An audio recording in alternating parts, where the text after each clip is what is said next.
Hari pertama Abu Bakar yang memimpin ternyata tidak berhasil. Hari kedua Umar memimpin tidak berhasil. Maka pada hari berikutnya Rasulullah bilang malamnya, hari ketiga, besok saya mau kasih bendera kepada orang yang Allah mencintainya dan Rasulullah juga mencintainya, dan dia juga mencintai Allah dan juga mencintai Rasulullah. Maka orang-orang semua pagi-pagi datang pingin dapat bendera tersebut. Supaya apa? Supaya dapat predikat dicintai oleh Allah dan apa? Rasulnya. Sampai kata Umar, saya tidak pingin jabatan kecuali hari itu pingin dapat jabatan supaya dapat predikat apa? Dicintai oleh Allah dan Rasulnya. Ternyata yang dikasih Ali bin Abi Thalib radhiyallahu taala anhu. Jadi Rasulullah SAW kalau perintah sesuatu para sahabat sangat semangat. Demikian juga kalau Rasulullah SAW melarang sesuatu, maka para sahabat meninggalkannya pun dengan semangat ya. Seperti datang dalam hadis ya, ketika perang Khaybar, ketika perang Khaybar para sahabat mengalami kelaparan dan kebetulan mereka mendapati himar-himar ya, ada yang ada di sekitar Khaybar, maka mereka pun masak dalam kondisi lapar. Kata Anas bin Malik radhiyallahu anhu, lamma fataha Rasulullah sallallahu alaihi wasallam Khaybar asabna humran kharijan minal qaryah fatabakhna minha ya. Ketika kami perang Khaybar, menaklukkan Khaybar, kami mendapati himar-himar, dan ketika itu himar atau keledai ketika itu masih belum haram. Keledai ada dua, ada al-humur al-ahliyah, ada al-humur al-wahsyiyah. Himar yang ahli yaitu keledai negeri yang tidak liar, maka itu asalnya dulu boleh dimakan. Kemudian jadi haram. Kapan diharamkan? Ketika perang Khaybar. Adapun al-himar al-wahsyi yaitu himar liar yang seperti zebra itu tetap halal sampai sekarang. Seperti kuda zebra. Maka kapan diharamkan? Ketika di saat mereka sedang lapar. Ketika mereka sedang lapar, kemudian mereka nyembelih himar, disembelih, dikuliti, dipotong-potong, dimasak, ditungku, dipanci ya. Tiba-tiba ada yang berteriak, sudah siap makan, tiba-tiba jadi haram. Jadi lagi lapar-laparnya, sudah nyembelih, coba diharamkan dari awal. Enggak, ini diharamkannya memang ujian bagi mereka. Di saat lapar dan hidangan sudah siap dimakan. Kami pun masak, fatabakhna minha, kami pun masak himar tersebut. Fanada munadi Rasulullah sallallahu alaihi wasallam. Lantas ada utusan Rasulullah sallallahu alaihi wasallam yang menyeru, memberi pengumuman, ala innallaha wa rasulahu yanhayanikum anha. Fa innaha rijsun min amali syaitan. Sungguhnya Allah dan Rasulnya mengharamkan atas kalian untuk makan keledai negeri, sungguhnya dia najis dari perbuatan syaitan. Fa ukfiatil kuduru bima fiha wa innaha latafuru bima fiha. Maka para sahabat segera membuang, menumpahkan panci-panci tersebut padahal sudah mendidih tinggal disantap. Perintah Nabi udah buang. Sama ketika turun firman Allah Subhanahu wa taala tentang khamar, padahal mereka sangat menggandrungi khamar. Khamar itu minuman luar biasa digandrungi oleh para sahabat. Ya, tiba-tiba datang perintah Allah Subhanahu wa taala. Ya ayyuhalladzina amanu innama al-khamru wal maisiru wal ansabu wal azlamu rijsun min amali syaitani fajtanibuhu la'allakum tuflihun. Wahai orang beriman, sungguhnya khamar, perjudian, berhala-berhala dan undian-undian nasib adalah jauhilah ya, karena dia adalah najis dari perbuatan syaitan. Maka para sahabat, ada yang di mulutnya dia tumpahkan, ada yang di guci-guci isi khamar dia tumpahkan ke jalan-jalan. Haram ya sudah, selesai. Haram ya sudah, buang. Padahal mereka sangat suka minum apa? Khamar. Kemudian juga ya, dalam hadis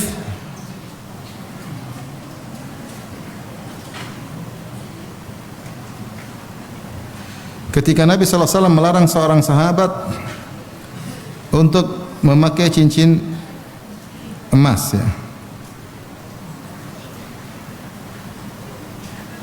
Dari Abdullah bin Abbas radhiyallahu taala anhuma.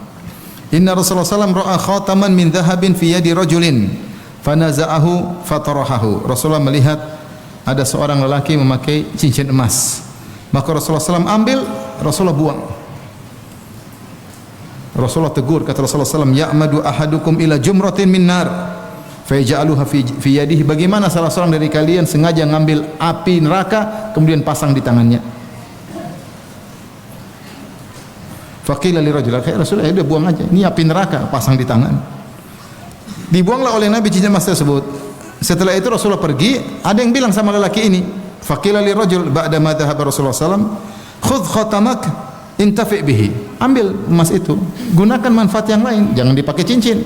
Mau dijual kayak, mau dikasih istri kayak, ambil. Yang dilarang kan kalau dipakai laki-laki. Apa kata laki-laki tersebut? La wallahi la akhudhuhu abadan wa qad tarahahu Rasulullah sallallahu alaihi wasallam. Tidak, demi Allah, saya tidak akan mengambil lagi cincin itu selama-lamanya karena sudah dibuang oleh Nabi sallallahu alaihi wasallam. Hadis riwayat Muslim. Kata Nawawi rahimahullah mengomentari, fihi al-mubalaghatu fi imtithali amri Rasulullah sallallahu alaihi wasallam wa jinabi nahyi. Di sini bentuk keseriusan benar-benar, yaitu dalam menjalankan perintah Nabi dan menjauhi larangan Nabi sallallahu alaihi wasallam.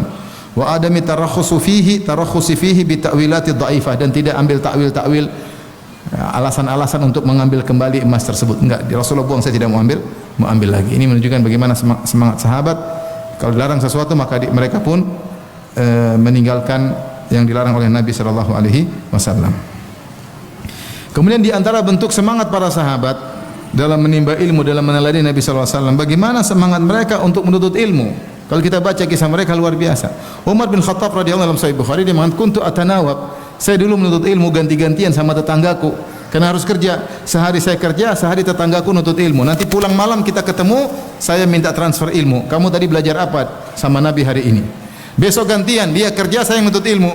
Terus malam kita ketemu lagi, saya transfer ilmu sama dia. Begitu Umar, semangat. Artinya ketika harus kerja, dia kerja. Tapi dia libur sehari, satu hari kerja supaya bisa nuntut ilmu bersama Nabi sallallahu alaihi wasallam. Abu Hurairah radhiyallahu anhu menuntut ilmu sampai kelaparan. Sampai kelaparan. Sampai Abu Hurairah pernah pingsan saking lapar. Abu Hurairah kerasukan jin. Sampai ada yang meruqyah Abu Hurairah. Padahal dia kelaparan, tidak makan, perutnya panas. Ya. Radhiyallahu taala anhu, ya. Di antaranya bagaimana seorang sahabat, ya, namanya Uqbah kalau tidak salah, dia menikah dengan seorang wanita.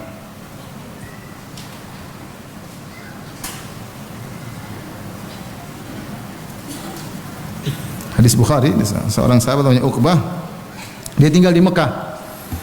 Kemudian dia menikah ibnata Abi Ihab. Dia menikah dengan seorang wanita, sudah menikah. Tiba-tiba ada seorang wanita datang lapor sama Uqbah.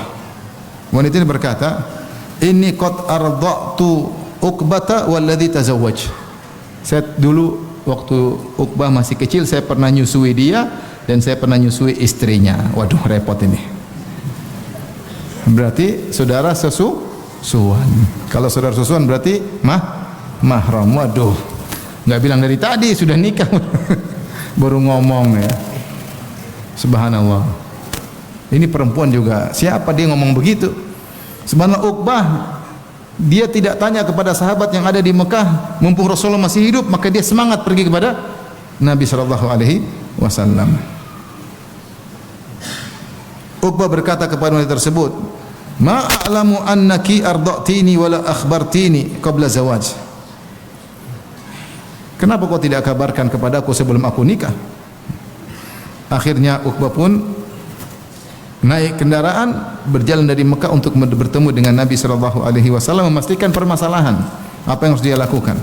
Dari Mekah menuju Madinah, kemudian tanya sama Nabi sallallahu alaihi wasallam, cerita kisahnya, saya sudah nikah, baru tahu ada ibu-ibu bilang dulu kalian berdua saya nyusui. Repot, jadi saudara susuan, mahram, tidak boleh dinikahi.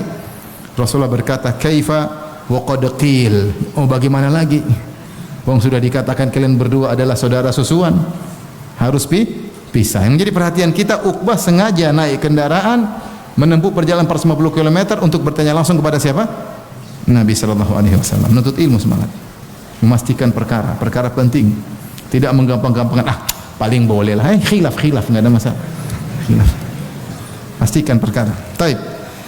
Setelah Nabi wafat, ternyata para sahabat juga semangat untuk ilmu. sampai Ibnu Abbas radhiyallahu anhu karena dia adalah sahabat junior, dia nutut ilmu dari sahabat-sahabat senior.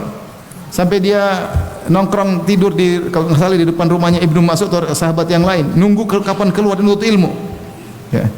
Abu Musa al-Asy'ari juga demikian, nutut ilmu kepada Ibnu Mas'ud, nunggu sebelum subuh, nunggu di depan rumah Ibnu Mas'ud. Jadi sahabat-sahabat yang junior atau yang terlambat masuk Islam nutut ilmu dari sahabat-sahabat yang pernah masuk Islam, di luar masuk Islam, yang senior. Karena Nabi sudah meninggal dunia. Di antara yang menunjukkan bagaimana semangatnya para sahabat adalah kisah Jabir bin Abdullah radhiyallahu taala anhuma. Beliau berkata, "Balagani haditsan an rajulin sami'ahu min Rasulillah sallallahu alaihi wasallam." Ya. Saya mendengar ada hadis sampai kepadaku, ya. Didengar oleh seorang sahabat. Sahabat tersebut yang dengar Abdullah bin Unais, tinggalnya di Syam. Sementara Jabir tinggal di Madinah. Ya. Yaitu Abdullah bin Unais radhiyallahu anhu mendengar suatu hadis dan Jabir ingin tahu hadis tersebut. Maka Jabir pun segera berangkat. Kata Jabir, "Fastaraitu ba'iran," saya pun beli onta. "Tsumma syaddadtu alaihi rahli," kemudian saya pasang pelanaku. "Fasirtu ilaihi syahran," maka saya pun berjalan menuju Syam 1 bulan naik onta untuk dengar satu hadis. Karena dia tahu, ada orang tahu hadis Nabi.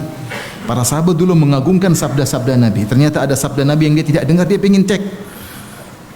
Maka dia beli onta dan dia naik onta, perjalanan sebulan, lama untuk dengar satu hadis. Bolak-balik berarti berapa bulan? 2 bulan.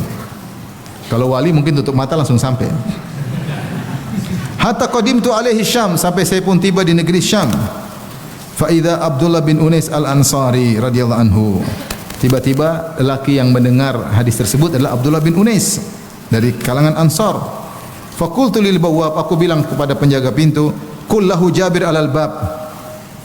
Bilang sama pemilik rumah, Jabir lagi di pintu nunggu dia. Abdullah bin Unais berkata, "Jabir bin Abdullah." Qala na'am, iya, Jabir bin Abdullah. Maka kemudian dia pun keluar, kemudian berpelukan, karena Jabir bin Abdullah juga dari Ansar. Kemudian berpelukan, ya. Kemudian dia berkata, "Haditsun balagani angka annaka sami'tahu min Rasulillah sallallahu alaihi wasallam fil qisas." Saya dengar engkau ada tahu hadis tentang qisas, kau dengar langsung dari Nabi sallallahu alaihi wasallam. Fa khasyitu an tamuta au amut qabla an asma'ahu. Saya khawatir saya mati atau kau mati dulu sebelum saya dengar langsung dari kamu. Kau pernah dengar langsung dari Nabi kan? Iya. Maka Abdullah bin Unais pun menyampaikan, "Sami itu Rasulullah sallallahu alaihi wasallam yaqul," aku mendengar Rasulullah sallallahu alaihi wasallam bersabda, "Yuhsyarun nasu yaumal qiyamah uratan ghurlan buhman." Sungguhnya manusia pada hari kiamat kelak dibangkitkan dalam kondisi tidak berpakaian, uratan, ghurlan belum disunat, buhman dalam kondisi tidak membawa apapun dari harta. Faqalu wa ma buhman? Para sahabat bertanya, "Apa itu buhman ya Rasulullah?" Kata Rasulullah, "Laisa ma'ahum syai'," tidak ada yang dia bawa sama sekali, sedikit pun harta tidak ada. Ya, jangankan harta, baju aja enggak punya, sendal aja enggak punya. Thumma yunadihim bi sautin yasma'uhu man ba'uda kama yasma'uhu man qarab. Kemudian Allah menyeru hamba-hambanya dengan suara yang dekat maupun jauh mendengarnya sama saja. "Anal Malik, anad Dayyan," aku adalah Maharaja dan aku adalah Maha pemberi pembalasan. "La yanbaghi li ahadin min ahli an-nar an yadkhula wa lahu 'inda ahadin min ahli al-jannati haqq." Tidak boleh seorang penghuni neraka masuk neraka sementara dia masih punya hak dari penghuni surga. Dia pasti ambil dulu sebelum masuk apa? Neraka. Hatta aku sahu minhu, sampai aku ambil kisos dari penghuni surga tersebut. Wala yanbaghi li ahadin min ahli al-jannah ayadkhulal jannata hatta wa li ahadin min ahli an-nar indahu haqqun hatta aku sahu minhu hatta latmah. Dan tidak mungkin ada seorang penghuni surga masuk surga sementara dia masih punya hak dari penghuni neraka kecuali dia ambil dulu. Saya kisos dulu meskipun hanya satu tamparan, dia harus kisos dulu. Ini hadis yang didengar langsung oleh Abdullah bin Unais dan membuat Jabir ingin dengar. Karena semangat mendengar sabda Nabi, maka dia bersafar, sebulan pergi, sebulan balik, 2 bulan mendengar satu hadis. Dan ini juga dilakukan oleh Ayyub Al-Ansari radhiyallahu anhu. Dia berangkat menuju Uqbah bin Amir, ya, untuk mendengar satu hadis. Abu Ayyub Al-Ansari tinggal di Madinah dan Uqbah tinggal di Mesir. Jauh Madinah ke Mesir. Akhirnya ketemu, pertama ketemu dengan gubernur Mesir, yaitu Maslamah bin Makhlad Al-Ansari. Kata Maslamah, "Ma ja'a bika ya Aba Ayyub?" Apa yang buat kau kemari jauh-jauh dari Madinah ke Mesir?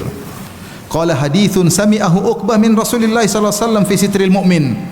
Ada hadis yang Uqbah pernah dengar dari Nabi tentang keutamaan menutup aib seorang muslim, seorang mukmin. Dullani ala Uqbah asma'ahu minhul hadis. Saya tunjukkan di mana Uqbah, saya ingin dengar langsung darinya. Faqala na'am, fa dhahaba ma'ahu li sayyidina Uqbah, kepada akhirnya Maslamah pun mengantar Jabir kepada Uqbah. Kemudian tatkala Abu Ayyub bertemu dengannya, maka Uqbah berkata, sami'tu Rasulullah sallallahu alaihi wasallam yaqul, aku mendengar Rasulullah sallallahu alaihi wasallam bersabda, man satara mu'minan fid dunya ala mu'minan fid dunya ala kurbatihi satarahu Allahu yaumal qiyamah. Siapa yang menutup aib seorang mukmin di dunia, maka Allah akan tutup aibnya di akhirat kelak, ya.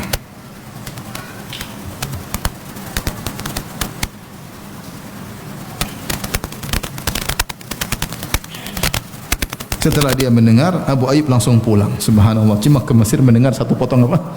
Hadis, ma'asalamah, pulang. Luar biasa. Bagaimana para sahabat mengagungkan sabda Nabi sallallahu alaihi wasallam, ya.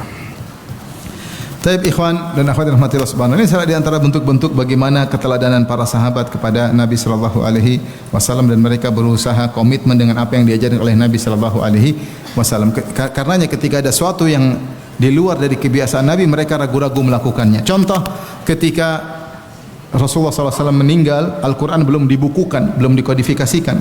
Al-Quran masih terpisah-pisah. Kata para ulama, memang tidak, waktu Nabi masih hidup tidak bisa dibukukan. Kenapa? Karena ketika Nabi masih hidup masih ada mungkin nasih dan mansukh, iya enggak? Bisa jadi ayat yang dihapus, ada ayat yang ditambah. Kalau dibukukan kan repot. Kemudian juga ayat masih turun, masih turun. Kalau dibukukan nanti harus taruh ayat sini, sehingga Al-Quran memang ketika itu tidak bisa dibukukan. Karena proses ayat masih apa? Turun. Bisa terjadi nasikh dan mansukh. Bisa jadi ada ayat yang baru muncul di tengah-tengah surat Al-Maidah, di tengah-tengah surat Al-Baqarah, seperti firman Allah, wattaqu yauman turja'una fihi ila Allah. Ini surat Al-Baqarah tapi termasuk ayat yang turun terakhir. Seperti di antara ayat yang turun terakhir misalnya firman Allah Subhanahu wa taala, al-yauma akmaltu lakum dinakum, surat Al-Maidah. Jadi kalau turun ayat nanti masukkan sini, selipkan di ayat ini, sehingga ketika itu memang Quran tidak dikodifikasikan. Setelah Nabi meninggal, maka ada ide dari sahabat Zaid bin Thabit radhiyallahu anhu ide dari seorang sahabat agar Al-Quran dibukukan, disampaikan kepada Abu Bakar. Maka Abu Bakar merasa berat. Kata Abu Bakar, bagaimana saya melakukan perkara yang tidak dilakukan oleh Nabi sallallahu alaihi wasallam? Kalau saya disuruh pindahin gunung masih lebih ringan daripada melakukan perbuatan yang tidak dikerjakan oleh siapa? Nabi sallallahu alaihi wasallam. Padahal ini bukan ibadah, cuma sekedar apa? Metode. Ya, bukan ritual baru. Memukul Al-Quran bukan ritual, tapi agar memudahkan kita baca Al-Quran. Tapi karena Nabi tidak pernah melakukannya, Abu Bakar enggan melakukannya, takut salah. Namun akhirnya diskusi dengan Umar, akhirnya dilakukan juga, ya. Setelah berat. Jadi tidak gampang-gampangin bikin ibadah baru. Ngumpulin Al-Quran saja mereka mikir panjang. Ini langsung joget sana, joget sini, bikin zikir ini, bikin solat ini, bikin seenaknya. Terus bilang hukum asal mau bikin ibadah bebas. Nah, gimana bebas bikin ibadah? Kaidah mengatakan hukum asal kalau perkara duniawi hukum asalnya boleh sampai ada yang mengharamkan. Kalau perkara ibadah hukum asalnya tidak ada. Kita tidak dibebani dengan ibadah tersebut kecuali sampai ada dalilnya. Jangankan bikin ritual ibadah baru, mau ngumpulin Al-Quran saja berat bagi Abu Bakar As-Siddiq radhiyallahu taala anhu. Taib. Di penghujung pembahasan kita,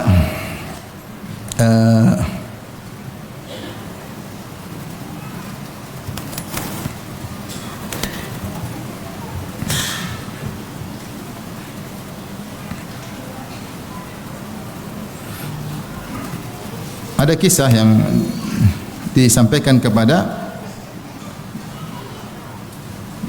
sahabat Hudzaifah bin Yaman radhiyallahu taala anhu.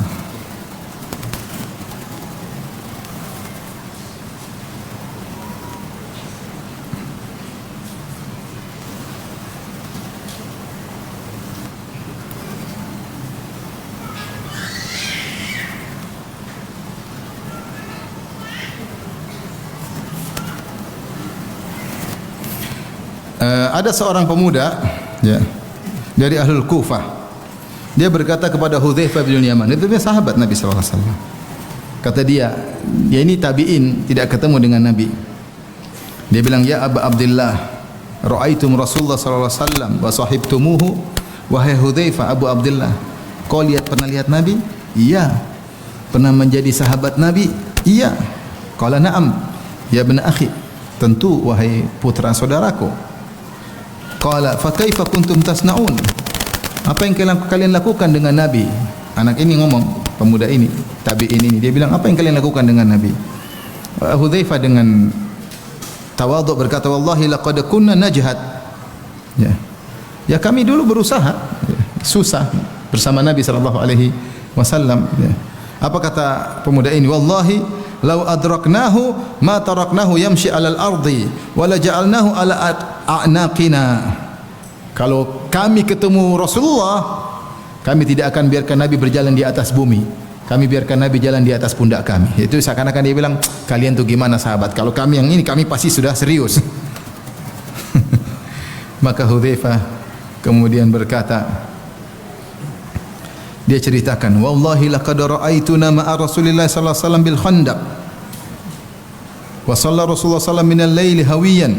Thumma iltafata ilaini faqala man rajulun yaqumu fayanzuru lana ma fa'ala al-qaum. Yasharitu lahu Rasulullah sallallahu alaihi wasallam annahu yarji. Adkhalahu Allahul jannah fama qama rajulun. Hudzaifah bilang, dia ingin sampaikan, kau tuh jangan sesumbar. Kau tidak tahu apa yang kami hadapi dahulu. Dulu waktu perang Khandaq kan mengerikan. Sahabat Nabi cuma sekitar 2.000. Musuh berapa? 10.000. Suatu hari Rasulullah salat kan dikepung Nabi berhari-hari. Di malam hari Rasulullah SAW salat ketika perang berhenti, kan malam berhenti perang. Rasulullah sedang salat beberapa waktu, kemudian Rasulullah SAW selesai salat, Rasulullah tengok kita, kata Hudzaifah, dia cerita. Kata Rasulullah SAW, siapa di antara kalian yang mampu pergi ke sarang musuh, lihat apa yang sedang mereka kerjakan, syaratnya harus kembali, maka dia masuk surga. Saya siapa? Enggak ada yang berdiri. Di mana mau masuk sangkar musuh 10.000? Malam-malam kalau ketangkap pasti tewas. Tapi syaratnya susah, harus bisa kembali, jangan mati di sana. Nah, ini susah, enggak ada yang berani bangkit. Kalau mati di sana enggak ada masalah, mungkin sahabat bangkit, tapi syaratnya Nabi ada. Dia ke sana jadi informan, mata-mata balik ceritakan kepadaku. Kata Hudzaifah, ya. Fama qama rajulun, tidak seorang pun yang bangkit. Thumma shalla Rasulullah sallallahu alaihi wasallam hawiyan minal lail. Rasulullah sallallahu salat lagi, lanjutkan salat malam. Thumma altafata ilaina, Rasulullah pun lihat lagi kepada kami. Ayo siapa?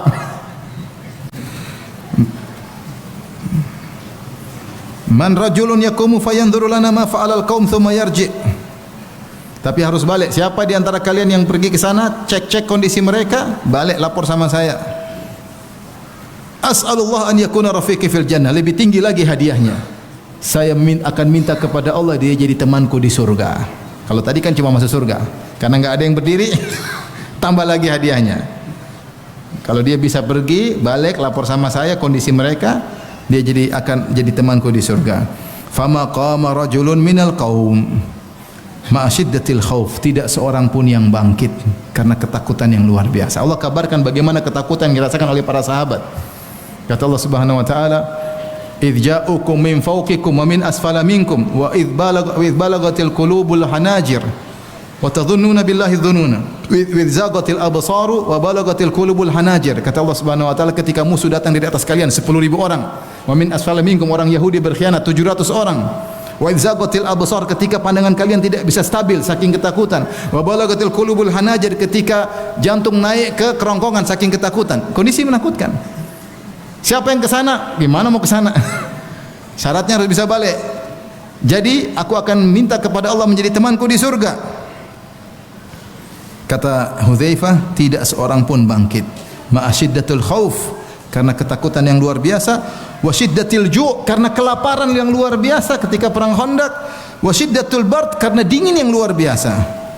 Falamma lam yakum ahad, tatkala tidak seorang pun yang berdiri, tiba-tiba Rasulullah bilang, Hudzaifah, ayo. Kata Hudzaifah, da'ani Rasulullah sallallahu alaihi wasallam, Rasulullah sebut namaku. Falam yakun li buddun minal qiyam hina da'ani. Mau tidak mau saya harus apa?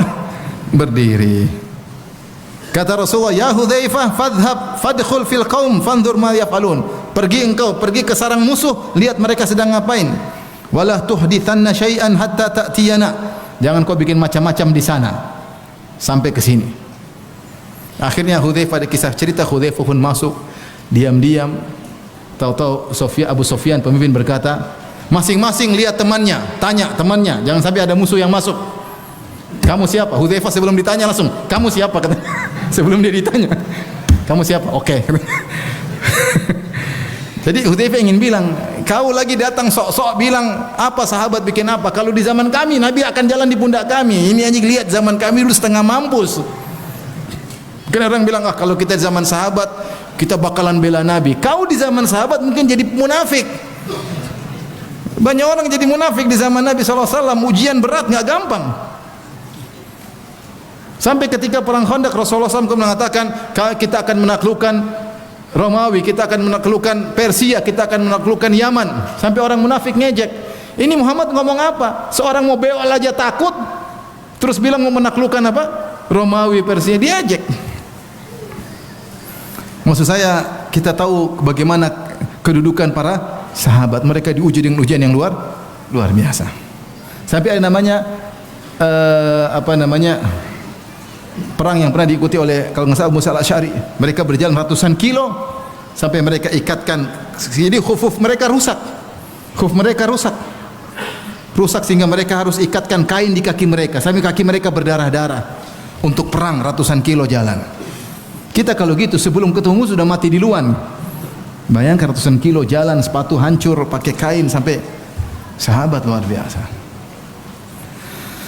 Taib, ini saja, demikian ikhwan dan akhwat yang rahmatillah subhanahu wa ta'ala, sesi pertama tentang bagaimana keteladanan para sahabat kepada Nabi SAW. Mereka sangat tunduk dan sangat patuh pada Nabi SAW. Tidak ada orang yang lebih mereka cintai seperti Nabi SAW. Mereka lebih mencintai Nabi daripada orang tua mereka, daripada anak-anak mereka. Makanya ketika dalam perang Uhud ada seorang wanita, suaminya meninggal, bapaknya meninggal, anaknya meninggal, kakaknya meninggal. Maka dikabarkan kepadanya, dia cuma tanya, bagaimana kondisi Rasulullah? Bagaimana kondisi Rasulullah? Itu yang dia pikirkan. Ketika dia lihat Rasulullah dalam kondisi selamat, dia mengatakan semua musibah menjadi ringan selama Rasulullah SAW selamat. Kenapa? Karena cintanya kepada Nabi SAW yang luar biasa. Demikian, wallahu taala alam bisawab. Setelah ini kita lanjutkan materi kedua tentang apa? Fitnah apa? Medsos. Enggak usah dibahas, kayaknya sudah sama-sama tahu fitnahnya. Kita berapa menit lagi azan Isya? Hah? Berapa menit lagi azan Isya? 15 menit. 15 menit. Ya udah, kita fitnah medsos 10 menit terus saya jawab ya. Siap? Lanjut ya materi kedua ya. Bismillah, alhamdulillah, salatu wassalamu ala Rasulillah. Medsos, singkatan dari apa? Media sosial. Apa aja media sosial? Facebook, terus YouTube, terus WhatsApp, terus Twitter, terus TikTok, Instagram. Apa lagi? Ada lagi yang baru enggak? Hah? Inilah media-media sosial. Telegram, semuanya medsos. Secara umum internet, ya, media untuk bersosial. Dan kita tahu namanya fitnah adalah ujian dari Allah Subhanahu wa taala. Dan dikatakan fitnah bisa membuat seorang menyimpang dari kebenaran. Dan fitnah secara umum kembali kepada dua hal. Yang pertama namanya fitnah syahwat, yang kedua namanya fitnah apa? Syubhat. Inilah dua fitnah yang diwanti-wanti oleh para ulama. Syaitan tidak peduli dari fitnah mana dia masuk. Apakah menyesatkan manusia dari sisi syahwat ataukah menyesatkan manusia dari sisi syubhat. Ya. Dan fitnah syubhat lebih berbahaya daripada fitnah apa? Syahwat. Karena syubhat dia tidak merasa dia salah, bahkan dia merasa dia benar. Dan kedua fitnah ini semua terkumpul pada medsos. Kalau dahulu tidak semua orang bisa menyampaikan pemikirannya. Tapi sekarang setiap orang bisa menyampaikan pemikiran dengan medsos dengan mudah. Syubhat bisa disebarkan dengan mudah. Kalau dahulu orang ingin selamat dalam rumah aja, insya Allah selamat. Tidak ada syahwat, tidak ada syubhat. Mau syahwat apa di rumah aja, cuma lihat tembok. di rumah aja. Mau syubhat nggak ada yang didengar, nggak pernah dengar ceramah orang-orang ahli syubhat. Tapi sekarang seorang dalam rumah bersendirian bisa mengakses syubhat dan bisa mengakses apa? Syahwat selama kuota masih ada. Atau enggak nyuri wifi orang. Atau wifi gratis. Selama ada kuota maka fitnah, syahwat dan syubhat menanti-nanti. Semua mudah diakses. Dan ini dampaknya luar biasa. Sebenarnya medsos ini ada manfaatnya jelas. Kita rasakan ketika kita mengalami pandemi, dengan medsos kita mudah berinteraksi, mudah untuk mengakses informasi, mudah mengadakan meeting dengan Zoom misalnya, Zoom meeting, kajian dengan medsos, tidak harus keluar rumah. Sekarang meeting-meeting yang dahulu harusnya kumpul di hotel, harus safar ke sana kemari dengan biaya yang besar luar biasa. Sekarang saya ketemu teman-teman saya para pengusaha, akhirnya berkurang biayanya, keuntungan. Ya. Medsos ada manfaatnya jelas. Ya. Kita mau silaturahmi terkadang sekarang mudah, gratis, tinggal WhatsApp, telepon, bisa video call. Ya. Sangat mudah. Dulu susah kita mau berinteraksi. Saya dulu aja waktu kuliah, waktu ninggalin istri di Indonesia, saya kalau mau telepon istri mahal. 1 menit kalau nggak salah 14 real telepon. Kalau korting 50%, 7 real jam 2 malam. Kadang-kadang saya keluar jam 2 malam, pergi ke wartel, bukan mau sholat malam, mau ke wartel. Telepon istri, karena di Indonesia jam 6. Untuk dapat kortingan 1 menit berapa? 7 real. Kalau pergi internet, dulu pakai Yahoo Messenger, muter, loading, baru kaifahaluk loading. 1 jam 10 real habis, cuma kaifahaluk habis. Sekarang Masya Allah medsos murah, telepon sana telepon sini, ngobrol 1 jam pakai WhatsApp gratisan. Jadi ada manfaatnya sebenarnya. Tetapi kalau tidak digunakan sebagaimana mestinya, berlebih-lebihan mudarat. Jangankan WhatsApp, jangankan medsos, obat saja kalau kita tidak gunakan sebagaimana mestinya, mudarat atau tidak? Mudarat. Berlebih-lebihan bikin mati atau tidak? Sama, medsos pun demikian. Nah, bagaimana kita menggunakan medsos itu yang susah. Karena diri kita ada syahwat, pingin tahu, pingin kepo, tinggi. Dan ini sekarang ujian berat bagi orang tua mendidik anak-anak, terutama ya anak-anak muda, berat. Betapa banyak kasus kita hadapi, anak-anak hancur di penghujung setelah orang tuanya mendidiknya dengan susah payah dari kecil, dari SD, SMP, hafal Quran, SMA, masuk kuliah pegang HP, hancur, tiba-tiba berzina. Tiba-tiba pencandu khamar, tiba-tiba narkoba. Kenalnya lewat apa? Medsos. Di penghujung hancur banyak. Makanya saya bilang sama ikhwan, kalau anak-anak sudah SMA, ya hati-hati. Belum selesai urusannya. Belum selesai. Dia masuk kuliah, pergaulan, hati-hati. Apa yang dibina oleh orang tua selama bertahun-tahun hancur gara-gara satu klip video dikirim oleh temannya, 1 jam hancur semua perjuangan selama ini. Tahu-tahu temannya kirim video enggak benar, langsung dia nonton, rusak semua hafalan Qur'annya, rusak semua, rasa malunya hilang, akhirnya jadi hobi nonton yang tidak-tidak, rusak dalam sekejap gara-gara medsos. Ini yang PR berat. Belum lagi medsos menjanjikan banyak hal. Siapa yang pengen terkenal? Dulu kan susah. Sekarang tinggal bikin aneh-aneh, terkenal enggak? Terkenal aneh-aneh. Kalau terkenal bikin konten aneh-aneh, sudah ada yang dukung, iklan sana sini. Udah bikin aneh-aneh aja, orang akan nonton. Bikin kengawuran, keanehan, kesesatan, followers jadi banyak. Kalau followers jadi banyak, maka pemasukan jadi banyak. Orang dulu pingin jadi artis, sekarang mudah. Tinggal artis aneh atau artis yang lebih aneh. Tinggal mudah. Terkenal. Medsos luar biasa ya. Karena ikhwan dan akhwat yang Allah Subhanahu wa taala, tentu selain medsos punya dampak yang baik, dampak buruk juga sangat banyak, sangat berbahaya. Kita bicara tentang kita ya, agar kita hati-hati dalam menggunakan medsos. Berapa menit lagi azan? Hah? Berapa menit? Berapa menit lagi? 8 menit. Ikhwan, inti dalam penggunaan medsos bertakwa kepada Allah. Dan ini yang sangat berat. Kenapa? Paling susah kita bertakwa kepada Allah ketika bersendirian. Itu paling susah. Makanya Allah dalam Al-Quran banyak memuji, innal ladzina yakhshawna rabbahum bil ghaibi lahum maghfiratun wa ajrun kabir. Sungguhnya orang-orang yang takut kepada Allah bil ghaib, ketika tidak ada yang lihat kecuali Allah, tidak ada orang, bagi mereka ampunan dan bagi mereka ganjaran yang besar. Ya. Mereka beriman kepada Allah, takut kepada Allah ketika bersendirian. Ya Rasulullah pernah berkata kepada sahabat, ittaqillah haitsuma kunt. Bertakwalah kepada Allah dimanapun kau berada. Ketika depan banyak orang, ketika bersendirian. Ya. Dan takwa paling berat ketika bersendirian, karena tidak ada orang lain yang melihat.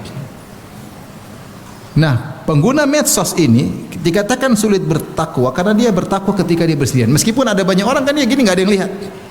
Dia mau lihat apa?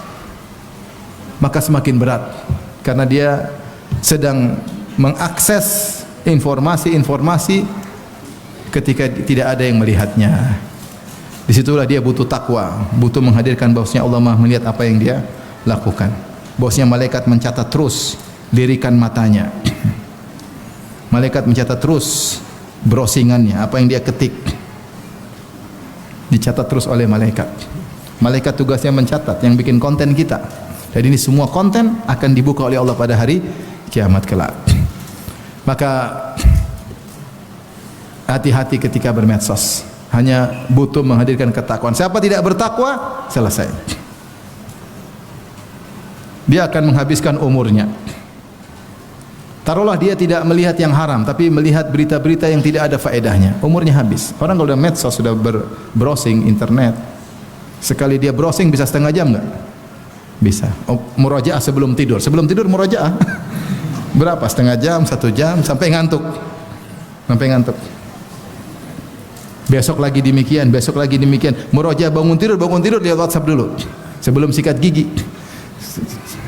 Setelah itu. Mau tidur murajaah lagi. Setiap hari dia buang waktunya 1 jam, 2 jam. Coba kalau itu dia gunakan untuk beramal soleh.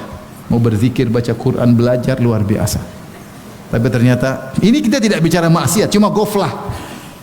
Dia lalai 2 jam tiap hari dia buang untuk hal yang tidak ada faedahnya. Ini baru, taruhlah tiap hari dia ternyata nonton pertandingan apa, tiap hari nonton. 1 hari 2 jam pertandingan ini terus. Kalau 1 bulan sudah berapa? 60 jam untuk nonton doang. Taruhlah enggak ada dosanya, tidak ada dosa, tidak ada pahala.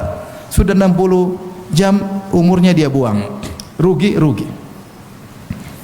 Apalagi kalau ternyata dia habis untuk maksiat. Ternyata dia hobi nonton film Korea. Film Korea. Seri 1, seri 2, seri 1, seri 2. Film Korea satu cerita berapa episode? Jangan pura-pura tidak tahu. Satu episode berapa menit? Isinya maksiat, cewek cantik buka aurat, cinta-cinta, ciuman apalah, joget-joget, musik-musik lengkap. Ustaz, bagi saya kan musik tidak haram. Oke, musik tidak haram. Cewek haram tidak? Haram enggak ya? Madzhab mana bilang lihat cewek tidak haram? Hanya liberal yang bilang tidak haram. Syiah saja bilang wanita harus berjilbab. Akhirnya maksiat tiap hari. Makanya dikatakan tilka sahaifukum famla'uha bima syi'tum. Itulah catatan amal kalian, isilah dengan apa yang kalian sukai. Malaikat cuma mencatat kalian konten kreatornya. Mau diisi konten kreator, diisi kontennya film Korea, malaikat tinggal catat episode 1, episode 2. Nanti buka hari kiamat, berepisode-episode. Film box office, film ini, film India. Taib ini film. Ada yang hobi film, ada yang hobi berita. Berita selingkuh 1, selingkuh 2. Penasaran siapa sih yang selingkuh? Klik. Ceweknya mana sih? Klik. Oh cuma gini aja selingkuh. Akhirnya lihat wajah pezina. Akhirnya umur kita habis. Kalau bukan perkara ghaflah yang tidak ada manfaatnya, kita habiskan untuk apa, Mak? Maksiat. Kemudian apa dampaknya? Candu. HP itu candu. Sampai orang ke toilet bawa HP, ya enggak? lagi sabarkan. Telepon WA, lagi buang hajat masih sempat apa? Bermedsos. Astagfirullah. Saking candu. Kalau istrinya ketinggalan dia tidak gelisah, kalau HP-nya ketinggalan dia gelisah. Kalau istrinya ketinggalan qadarullah, ya sudah ketinggalan. Kalau HP dia pulang harus ambil. Dia tidak bisa hidup tanpa apa? HP. Jadi kecandu. Mana-mana. Habis waktu, habis umur. Kalau dahulu belum ada medsos, orang ngantri, saya di Arab Saudi dulu ada tulis imla daqaiqaka bil istighfar. Penuhi detik menit-menitmu dengan istighfar. Dulu begitu. Kita lagi ngantri, astagfirullah, ngapain lagi? Medsos enggak ada. Astagfirullah, astagfirullah, ada yang baca Quran. Sekarang enggak ada. Ngantri. Di depan bingung ini ngapain? Subhanallah. Itu kita bicara tentang diri kita. Makanya ada sebagian memberikan perumpamaan, bagaimana kalau ada yang bertanya bagaimana para salaf dahulu dengan Al-Qur'an? Ya, seperti kita dengan medsos zaman sekarang. Bagaimana para salaf ketergantungan mereka dengan Al-Qur'an, begitulah seperti kita dengan apa? Medsos. Ikhwan kita ini umur sudah pada tua. Coba yang 40 tahun ke atas angkat tangan. Coba angkat tangan, saya ingin tahu, jangan pura-pura muda, angkat tangan. Coba. Insyaallah pada tua semua, 40 tahun sudah pada tua, entar lagi tewas. Masih sibuk habisin umur dengan apa? Medsos. Entar lagi kita dipanggil Allah. Punya modal enggak? Punya modal alhamdulillah. Kalau enggak punya, modalnya film Korea, bagaimana mau ketemu Allah Subhanahu wa taala? Ini fitnah luar biasa menimpa siapa saja, tidak pandang bulu. Udah lama ngaji, baru ngaji, maka seorang bertakwa kepada Allah ketika bermedsos. Pertama ngabisin waktu, kalau enggak goflah maksiat. Ya, kalau udah maksiat rentetannya panjang. Udah enggak nyaman lagi, rumah tangga jadi rusak. Lihat suami sudah tidak ganteng lagi. Kalau terlalu sering lihat cowok Korea. Cowok Korea bibirnya merah, suami bibirnya hijau. Hitam. Gimana? Rambut semerawut. Cowok Korea, masya Allah putih cantik. Sama laki-laki lihat cewek Korea, udah lihat suami istrinya, aduh, gembrot, hitam kayak donat gosong, selesai. Selesai. Rumah tangga jadi kacau. Akhirnya kenikmatan yang kita rasakan jadi hilang, jadi hambar. Tidak ada kasih sayang yang dahulunya kita dapatkan. Kalau sudah bermaksiat, tidak ada. Ibnul Qayyim menyebutkan tentang kerinduan yang merupakan pahala, rindu sama istri. Seorang rindu sama istri berpahala, subhanallah. Ini rindu sama cewek Korea, maksiat. Pingin lihat dia lagi, pingin lihat dia lagi. Rindunya bukan sama istrinya, rindu maksiat. Kalau rindu sama istri berpahala. Dikit-dikit telepon istri, dikit-dikit ditelepon apa? Istri. Ini istri, Abi lagi sibuk, nonton. Lagi sibuk nonton. Habis waktu ya. Udahlah, berhentilah ya, hati-hati. Udah, ini nasihat buat saya juga, bagi kita semua. Masing-masing ingat hari akhirat, tidak tahu kapan dipanggil oleh Allah Subhanahu wa taala. Maut menjemput kapan saja, tidak harus tua terlebih dahulu, tidak harus sakit terlebih dahulu, ya. Kalau maut menjemput, maka tidak ada yang bisa mencegahnya. Semoga Allah Subhanahu wa taala mudahkan kita bisa memiliki fikih dalam bermedsos, menggunakan medsos dengan baik, bermanfaat, bukan malah menghabiskan masa depan kita yang abadi di akhirat kelak. Wallahu taala alam bissawab. Demikian saja, tidak ada tanya jawab ya. Kita salat kemudian saya cabut pulang ya. Wabillahi taufiq wal hidayah. Assalamualaikum warahmatullahi wabarakatuh.